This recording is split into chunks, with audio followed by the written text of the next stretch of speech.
Christ is risen. Christ is risen indeed. In worship yesterday, we read the following words from 1 John chapter 4. There is no fear in love, but perfect love casts out fear, for fear has to do with punishment, and whoever fears has not reached perfection in love. This is the word of the Lord. Thanks be to God.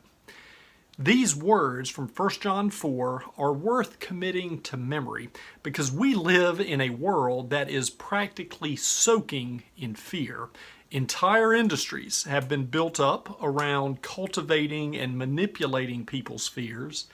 Political leaders down through history have sought to gain and maintain power by playing on people's fears.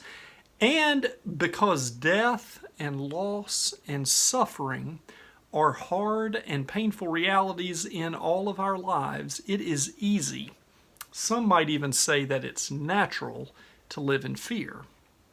And different people, of course, are afraid of different things. Some people are afraid of being rejected. Others are afraid of appearing weak. Others are afraid of being out of control. And we could make a long list of very common fears, so that when fear takes hold of us, we can at least take some comfort in knowing that we're not the only ones who feel fear.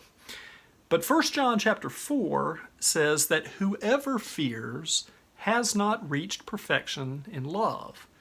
So when fear does take hold of us in some way, that can also be like a reminder to us that we still have some growing to do because God's perfect love has not yet cast out all of our fear.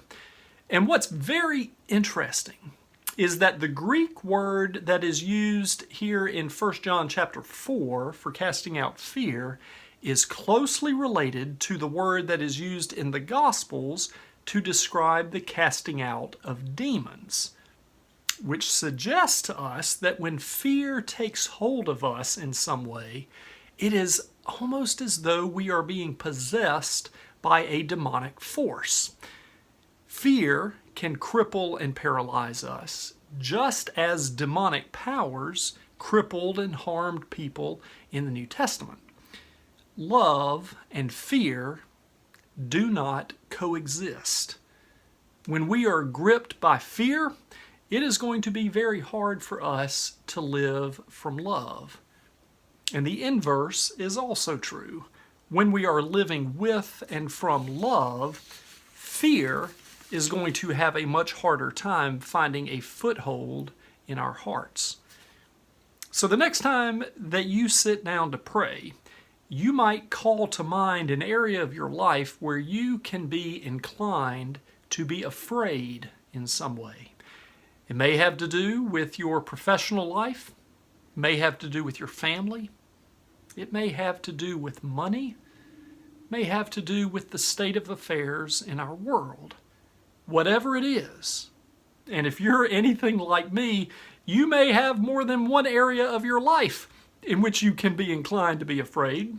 So this work may take some time, but whatever it is that is most top of your mind, call that area to mind and then offer it over to Jesus. Offer it to Him and ask Him to transform the fear that is in you into love. What would it look like in that area of your life to live from love rather than from fear? Friends, be safe and be well. We'll see you soon.